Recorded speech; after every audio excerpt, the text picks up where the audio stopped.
Muy buenos días, queridos televidentos y queridas televidentas. Su servidor Jorge Burges Rodríguez, agradeciendo su atención, los saluda este martes 14 de junio de 2022. Eh, Bien, este es un video apto para todo público, no es de la serie Polémica, que creo que es bastante polémica, pero este es, bueno, un punto de vista personal sobre ciertos personajes de nuestra historia, ya nuestra historia, claro que sí, ambos. Bien, esto yo rechazaba la idea de andar utilizando por parte del gobierno de México calificativos de traidor a la patria así a la ligera. No me parece bien, ¿verdad? Existen delitos que deben ser castigados, como los fraudes que al amparo de contratos muy generosos se, eh, se llevaron a cabo en sexenios pasados relativo a la electricidad y cosas por el estilo, ¿verdad? Bien, una cosa es un contrato muy generoso y otra cosa es en cualquier tipo de contrato hacer fraude.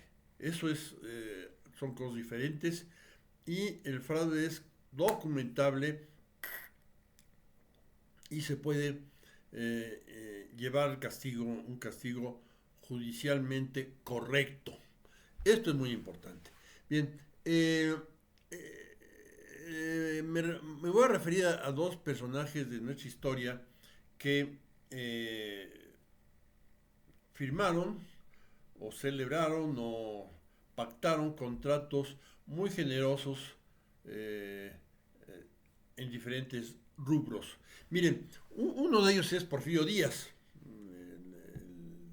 ese estadista y dictador que tuvimos durante tanto tiempo. Eh, Cuando Porfirio Díaz toma el poder, y digo lo toma porque pues, se veía venir lo que iba a poder pasar, que era que se perpetuara muchos años en el poder, aunque él había dicho que era eso de perpetuarse en el poder era terrible. Pues el tipo va y lo practica.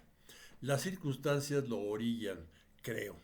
Bien, Porfirio Díaz sube con un proyecto que también habían tenido tanto Benito Juárez como Lerdo, Leo de Tejada, lo habían tenido respecto al futuro de México. Era un futuro, no podemos llamarlo neoliberal, era simplemente liberal. Es la primera vez que se practicaba el liberalismo económico en nuestro país, ¿verdad? Era la primera vez. En muchos lugares de Europa llevaba años, décadas, quizás un siglo, pero aquí era la primera vez. Eh, ¿Qué significaba dejar hacer, dejar pasar, confiar en la propiedad privada y a la gestión de dicha propiedad que pudieran tener personas que lo acumularan? Se tenía confianza en eso, ¿verdad? No había pasado lo que pasó con las haciendas. Entonces tenía confianza en que creando la gran propiedad esto iba a avanzar mucho. Era el proyecto y lo que esperaban era modernizar al país. Esta modernización organizacional era la primera, pero habría que poner cosas, ferrocarriles, comunicar a México, eh, revitalizar las minas que estaban inundadas porque durante la guerra de independencia el odio popular hacia las minas era tal que la gente buscó inundarlas y, y que avanzara la industria, que se empezara a elaborar diferentes cosas, diferentes artículos con base en máquinas que se podían mover tanto hidráulicamente o a vapor, y el vapor era algo bastante avanzado. Eh, era lo que se planeaba, ¿verdad?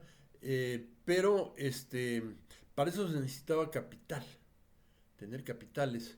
Y ahí nos se topaba el país con algo muy serio. Miren, una acumulación de capitales suficientemente parsimoniosa para que no fuera deformante del medio social, eh, no lo habíamos tenido. ¿Por qué una acumulación inicial de capital no la habíamos tenido? Porque nuestro territorio es pobre en recursos. En el principal de ellos, en el agrícola, es muy pobre. Solo una parte muy pequeña del territorio se puede decir que de forma natural, como se da en la mitad del territorio norteamericano, o el territorio francés, o el territorio italiano, español, alemán. No lo teníamos, eran tierras problemáticas, eran tierras o muy ácidas en el trópico húmedo o muy alcalinas en la parte norte, en la parte árida de nuestro país. Solamente el eje neovolcánico tenía esa cosa de suelos maravillosos. No, no había. Entonces, bueno, eso explicaba por qué en la colonia se basó, la acumulación se basó en la explotación, en la feroz explotación del ser humano, así como se está oyendo. Terrible. ¿Qué explica lo terrible que fue la lucha de independencia? Bien, entonces, si no hay capitales, si no fue imposible una acumulación eh, vernácula del capital, entonces hay que importarlo. Hay que atraer a los lugares donde hay exceso de capital a que vengan a invertirlo acá por tasas de beneficio muy atractivas y muchísima seguridad en que las cosas les va a salir y que si no, pues vía impuestos se les va a ayudar. Esto fue así, así fue con Porfirio Díaz. Eh, se importaron esos capitales, se hizo con base a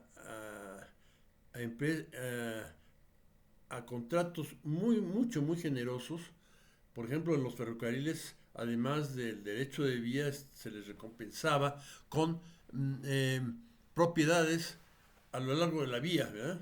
Esto simplemente porque se tenía una vía, pues eran propiedades que subían de precio, ¿verdad? Entonces era una recompensa eh, casi inmediata. En cuanto hubiera mucho juego monetario, se podía realizar esta recompensa y estos tipos de contratos en todo sentido. También en las minas fue muy abierto, muy generoso, muy confiado la apertura para que entrara el capital y las fábricas, pues no digamos también, ¿verdad? Aseguraban nada de sindicatos y cosas así que, bueno, para que hiciera contraste con sus países de origen y se vinieran para acá, ¿verdad? A producir manta, a producir vidrio, a producir muchas cosas. En fin, eh, eh, mucha gente muy humilde sufrió gran explotación, pero sí finalmente empezaron a surgir empresas mexicanas en muchos rubros, inclusive hacia 1900 surge la Compañía Fundidora de Hierro y Acero de Monterrey y otras fundidoras más pequeñas, eh, no totales, no abarcaban todo el proceso, pero era inicio de una actividad siderúrgica aceptable. Luego, y también en la cuestión textil, en muchas, ¿verdad? Surgen estas empresas, ¿verdad? Eh, Porfirio Díaz se le pasó la mano de duro en muchas situaciones. Eh, se perdió la jugada política, se hizo viejo, eh, perdió, y entonces pues se le carga todas las pulgas, ¿verdad? Al perro enfermo se le cargan las pulgas. Y esto fue lo que pasó. Tuvo sus pros y contras Porfirio Díaz. Hubo básicamente paz y seguridad en el país. Antes de esa época, si yo iba a viajar de aquí de Texcoco a Calpulalpan, dejaba yo testamento porque la inseguridad de caminos era enorme, no había, el comercio se dificultaba. ¿Eh? Esto eh, eh, se acabó con la dictadura de Porfirio Díaz. Punto positivo, sabemos los puntos negativos. Pero acusarlo de traidor a la patria por esos contratos generosos, yo creo que no. Era muy claro que no le quedaba de otra. Era muy claro que no le quedaba de otra y no se le puede andar acusando de traidor a la patria, algo tan grave, por eso. Eh, que hubo, además de fuerza bruta, hubo fraudes y hubo todo tipo de trapacerías, las hubo, y desgraciadamente muchas no se castigaron. Ahora hay oportunidad de castigar esas trapacerías. Hágase por ese lado y no por calificar eh, a la gente a la ligera de traidor a la patria. Si en la firma de esos contratos hubo lanita hacia, hacia gobernadores, secretarios de Estado o el mismo presidente, es otra cosa. Y ahí es delito mondo y lirondo. Y eso se puede y se debe castigar. Hay legislación muy equilibrada a tal respecto. Acusaciones de las cuales es factible defenderse. Esto fue el caso de Porfirio Díaz.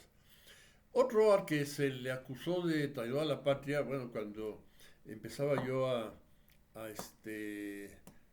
a leer cosas de política en los diarios y en esa gran revista Siempre, que fue hasta hace unos 20 años un gran o 30, una gran institución de la prensa mexicana.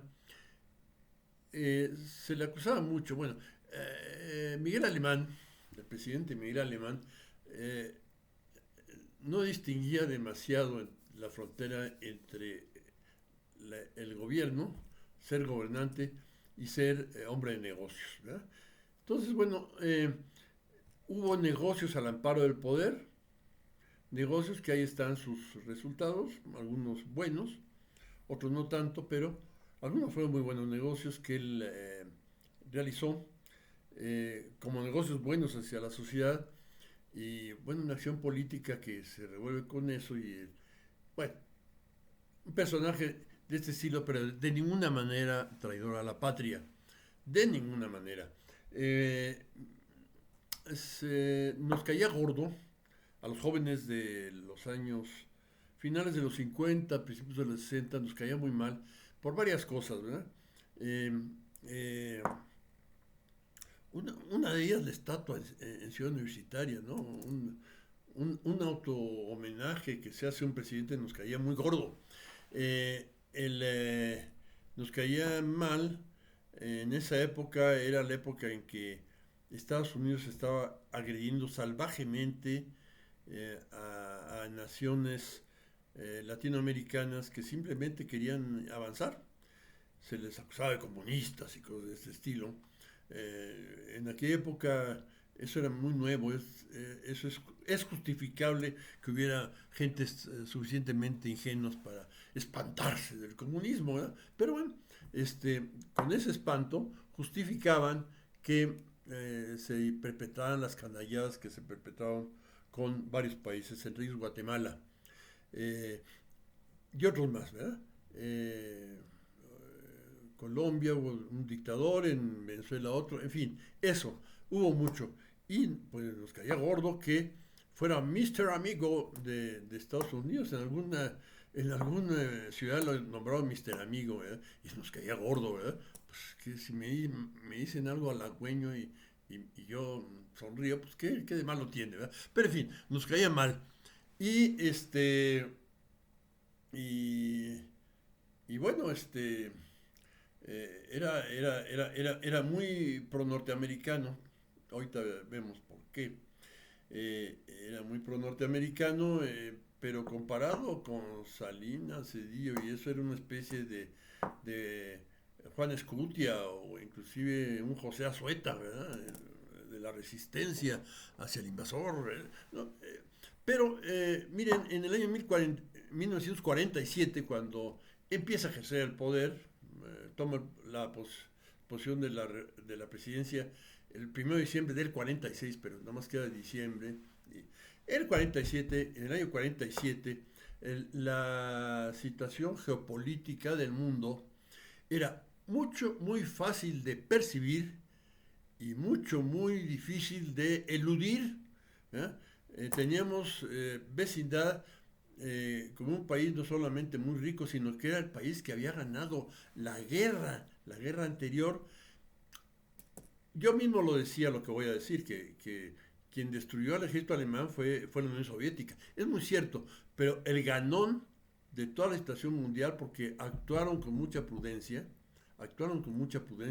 en esa era conflictiva, fue Estados Unidos el que acabó enterito, sin su territorio invadido y rico.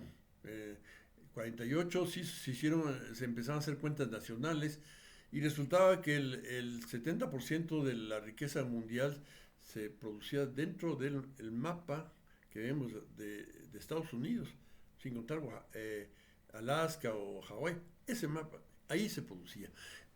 Esto es parte de una realidad palmaria que no se puede hacer patos, no se puede eludir. Y la otra, pues su fuerza militar, desde luego, la bomba atómica, todavía no se explotaba, todavía no había otro país atómico, sino hasta el año 49, ¿verdad?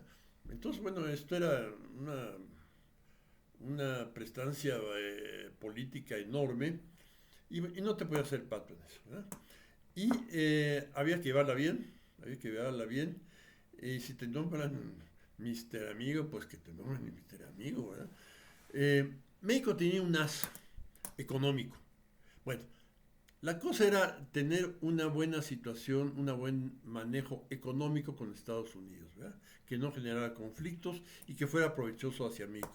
Lo teníamos, casi no se interrumpió ni siquiera con la guerra. El turismo, luego empezó los gringos a viajar para acá, a conocer. Fue una generación norteamericana muy aventurera que se iba a meter a lugares novedosos, a descubrirlos.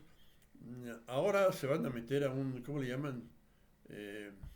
Esos hoteles que uno se mete y no sale en varios días, ¿no? No recuerdo cómo le llaman. Un tipo de resort creo que es como se llama, ¿verdad? Bien, aquellos eran otros gringos. Bien, pero para capitalizar más en serio, México tenía un as en su mano que teníamos, que era el petróleo. El petróleo, sí es cierto, petróleo de mala calidad, no comparable al que está en el noreste de Texas y el estado vecino, que es casi es muy ligero. El de aquí es muy pesado, pero se puede refinar, ¿eh? Y se había estado refinando. Pero para tener ese as bajo la manga y tener un progreso nacional muy atractivo para generar una clase consumidora muy atractiva para que viniera Sears Road de México y McCormick y todas, una serie de fábricas norteamericanas, había que impulsarlo.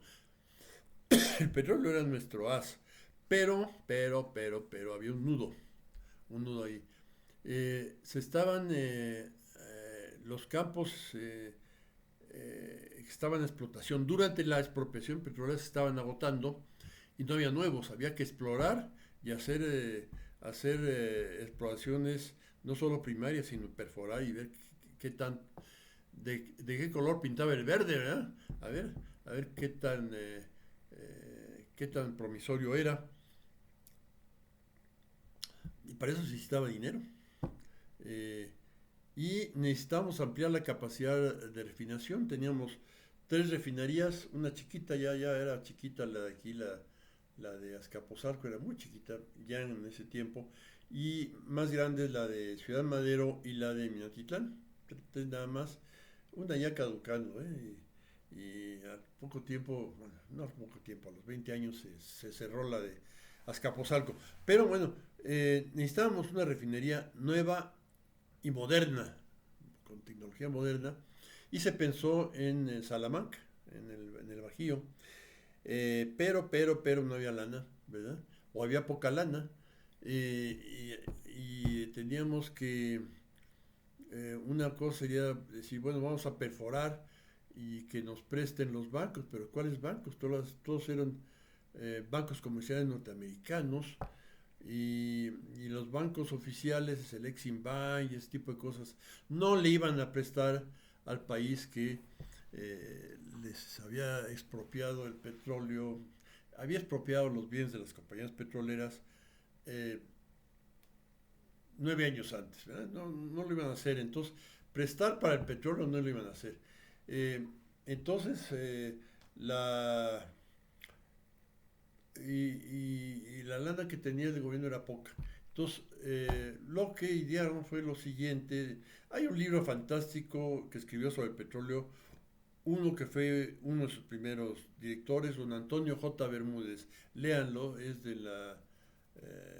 no recuerdo la editorial, de esta de siglo XXI. Muy bueno.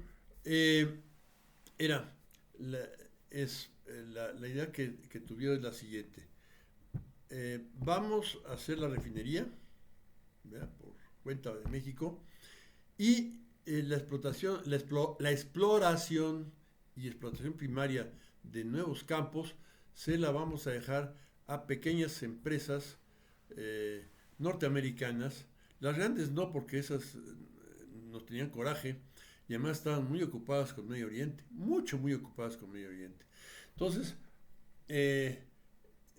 a pequeños contratistas que se dedicaban a esto de explorar campos. Se hizo y, y entonces empezó a tener cada vez más reservas probadas de petróleo.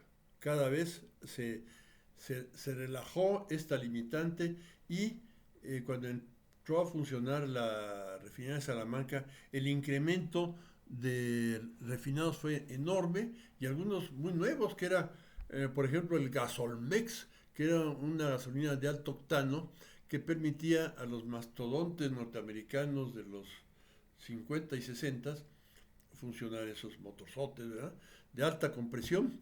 Eh, para que siguieran viniendo los gringos a pasear por acá, ¿no? Me acuerdo que se anunciaba como a partir de toda la ruta de Ciudad de México hasta Ciudad Juárez y Ciudad de México hasta Laredo, se decía los lugares donde había gasolina, Gasolmex 90 octanos. Esto se logró así y finalmente eran pequeñas compañías, algunas se rindieron, dejaron de explorar y otras se les liquidó anticipadamente los contratos. Era director de Pemex, licenciado Rey Ceroles. Fue en esa época en que además hicieron otras 3 refinerías grandotas y se desarrolló la flota petrolera y se empezaron a atender muchos ductos. Se pudieron hacer muchas cosas gracias a que en época del presidente alemán se liberó ese terrible nudo que se tenía. Traición a la patria por haber dado contratos riesgo.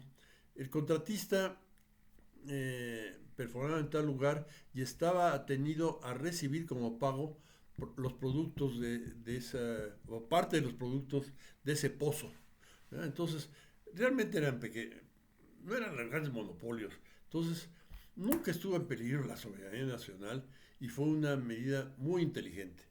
Nada de traición a la patria. Cuidado con ese calificativo, no se use a la ligera. Me despido de ustedes agradeciéndoles de nuevo su atención. Ojalá que les guste este video, que lo verán ya mañana día 14. Estoy de madrugada como acostumbro, ¿verdad? Entonces, muy buen sueño, ahorita que estoy hablando yo, y muy bonito despertar mañana. Gracias.